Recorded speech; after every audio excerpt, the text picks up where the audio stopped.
Ya, kegiatan mahasiswa UPN Veteran Jakarta pagi ini adalah nonton motor, gandeng wong gabut atau kesel lumak motor. Karena kita satu yang bersamaan ya. Ya. Jadi teman kita susah, kita juga susah. Betul. Apa? Nyetep.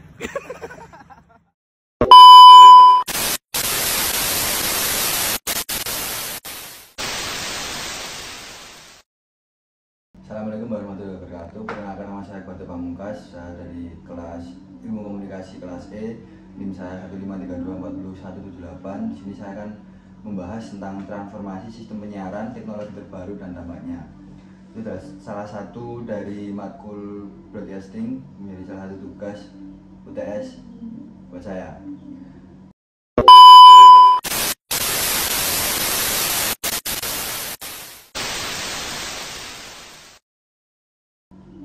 Masuk ke pembukaan, selamat datang dan salam hangat untuk kita semua. Hari ini kita akan membahas sebuah topik penting yang menjadi perhatian banyak pihak, khususnya mereka yang berkecimpung di dunia komunikasi dan media, yaitu transformasi sistem penyiaran, teknologi terbaru dan dampaknya. Penyiaran bukan sekadar menyampaikan informasi, ia adalah bagian dari pembentukan opini publik, budaya, dan bahkan identitas suatu bangsa. Oleh karena itu, perubahan yang terjadi dalam sistem penyiaran patut kita perhatikan bersama.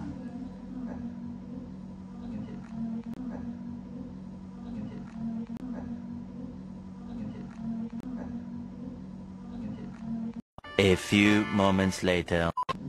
Kali ini kita akan masuk dalam bagian pertama, yaitu evolusi sistem penyiaran. Pada awal abad ke-20, penyiaran dimulai dari radio. Saat itu siaran bersifat analog dan hanya bersuara. Kemudian berkembang dengan televisi masih dalam bentuk analog, hitam putih, dan akhirnya berwarna. Barulah pada era 1990-an hingga awal tahun 2000-an kita mengenal sistem penyiaran digital yang membuka era baru dalam kualitas suara dan gambar serta efisiensi distribusi sinyal. Namun kini perubahan terjadi jauh lebih cepat. Kehadiran internet, perangkat pintar, dan teknologi digital pun mendorong penyiaran untuk berubah dari sekadar broadcasting menjadi narrowcasting hingga personalized streaming. Bukan lagi satu untuk semua, melainkan satu untuk satu sesuai kebutuhan individu. Kemudian bagian yang kedua, teknologi terkini dalam dunia penyiaran. Transformasi ini ditenagai oleh berbagai teknologi baru yang patut kita pahami. Yang pertama, over the top. Layanan seperti Netflix, YouTube, video, dan sejenisnya telah merombak cara orang mengakses tayangannya. Mereka mendorong jalur tradisional, tidak lagi perlu siaran frekuensi, melainkan cukup hanya dengan koneksi. Kemudian yang kedua, itu AI, dimanfaatkan dalam berbagai aspek. Seperti yang pertama, otomatisasi penyutingan video, kemudian rekomendasi konten berbasis kebiasaan menonton, penerjemahan dan penambahan subtitle otomatis, dan hingga penggunaan virtual presenter atau Anchor AI yang bisa siaran tanpa manusia. Kemudian yang nomor 3, cloud broadcasting.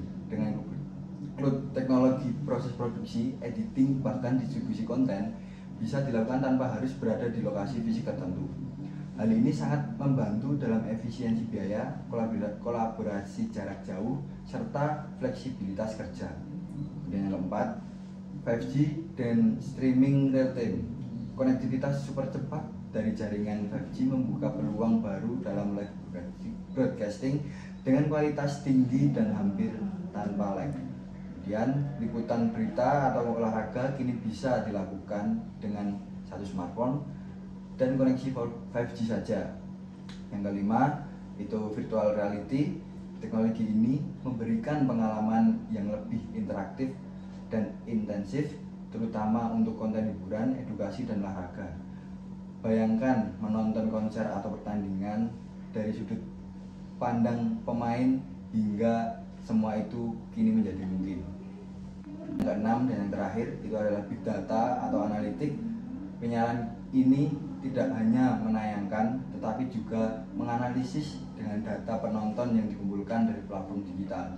Konten bisa dibuat lebih relevan, terarah, dan disesuaikan dengan demografi serta minat audiens.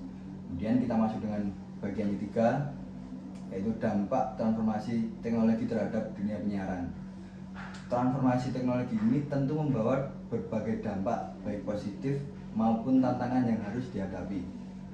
Dari dampak positif, yang pertama, diversifikasi konten. Lebih banyak jenis konten muncul, dari dokumenter, independen, hingga vlog pribadi yang bisa bersaing dengan produksi besar. Kemudian, kemudahan mengakses. Penonton kini bisa menonton kapan saja dan di mana saja, tidak tergantung pada jadwal siaran, yaitu bisa sesuai dengan kebutuhan penonton. Sekiranya mereka sedang free atau sedang tidak ada pekerjaan, mereka akan selalu menonton dengan mudah. Kemudian, inovasi dalam penyajian. Teknologi mendorong kreator untuk lebih inovasi sampai baik dari segi visual, narasi maupun interaksi. Kemudian, efisiensi operasional. Cloud dan AI mengurangi kebutuhan SDM dan peralatan besar. Startup pun bisa memproduksi konten layaknya stasiun besar. Kemudian, tantangan yang dihadapi. Yang pertama, disrupsi terhadap media tradisional. Banyak stasiun TV yang sekarang dan radio yang kehilangan audiens dan pendapatan karena kalah bersaing dengan platform digital. A few moments later. A few inches later. 2 hours later. 1 eternity later.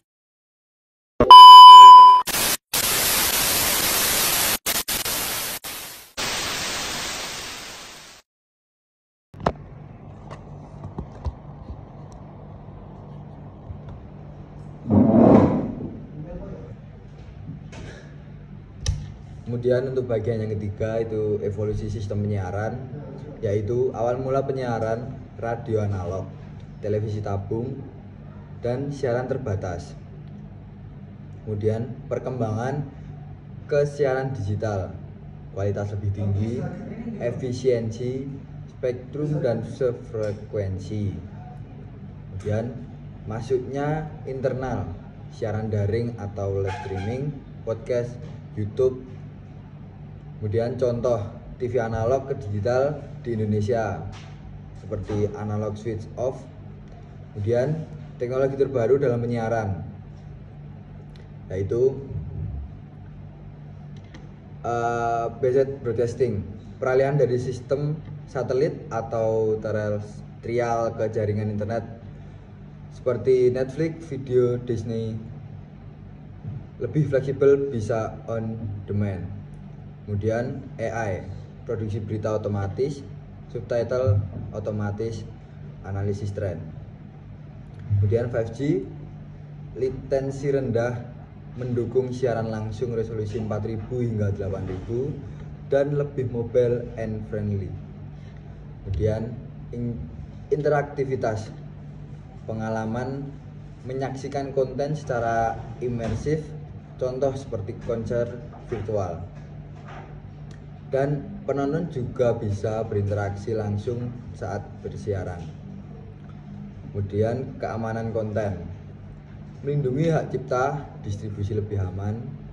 Kemudian monetisasi langsung antara kreator dan penonton.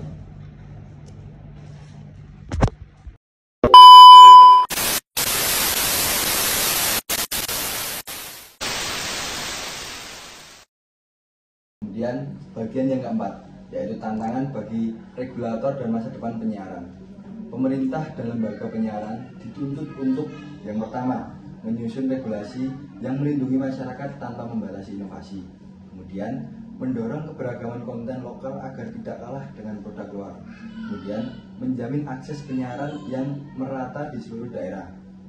Kemudian poin yang kedua, masa dengan penyiaran akan semakin mengarah pada sistem yang pertama, personal, interaktif, terintegratif, lintas platform, dan sangat bergantung pada kecanggihan teknologi.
Oke, sistem penyiaran global tengah mengalami transformasi besar-besaran seiring dengan kemajuan teknologi digital. Dahulu, penyiaran hanya terbatas pada radio dan televisi analog yang dikendalikan oleh lembaga penyiar resmi. Kini, teknologi telah membuka pintu bagi perubahan besar, dimulai dari migrasi ke televisi digital hingga munculnya berbagai platform siaran berbasis internet seperti YouTube, Netflix, dan layanan OTT lainnya. Di Indonesia, peralihan dari TV analog ke digital melalui program Analog Switch Off menjadi contoh nyata bagaimana pemerintah ikut mendorong transformasi ini demi kualitas siaran yang lebih baik dan efisiensi spektrum frekuensi. Selain itu, munculnya teknologi berbasis internet seperti OTT telah memungkinkan masyarakat menonton konten secara fleksibel, kapan saja dan di mana saja, tanpa terikat jadwal tetap seperti pada siaran konvensional.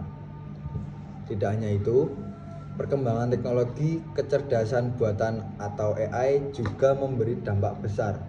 Saat ini, beberapa media sudah mulai menggunakan AI untuk menghasilkan berita secara otomatis, memberikan subtitle real-time, sehingga menciptakan presenter virtual dengan wajah dan suara sintetis.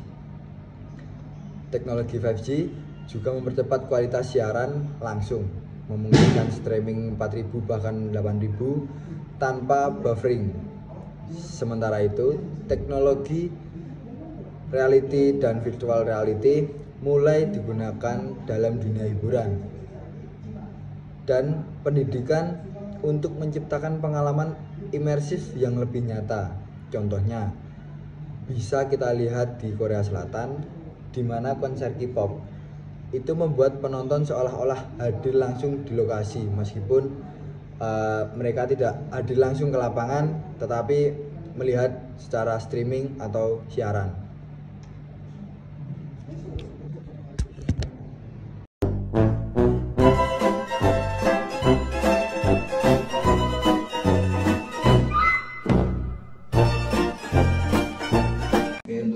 Bagian yang terakhir dari penutup, sebagai penutup kita dapat menyimpulkan bahwa transformasi dalam sistem penyiaran bukan hanya soal teknologi, tetapi juga perubahan cara berpikir dan berkomunikasi. Industri penyiaran harus adaptif dan inovatif, namun juga tetap menjaga etika, kualitas, dan tanggung jawab sosial. Mari bersama-sama menjadi bagian dari transformasi ini, baik sebagai perilaku industri, konsumen, maupun pengamat yang kritis. Terima kasih atas perhatian Anda. Saya Akbar Dewangkas, pamit undur diri. Wassalamualaikum warahmatullahi wabarakatuh. Astaghfirullahaladzim. Astaghfirullah. Astaghfirullah. Astaghfirullah. Astaghfirullah. Astaghfirullah. Astaghfirullah. Astaghfirullahaladzim. Astaghfirullah. Astaghfirullah.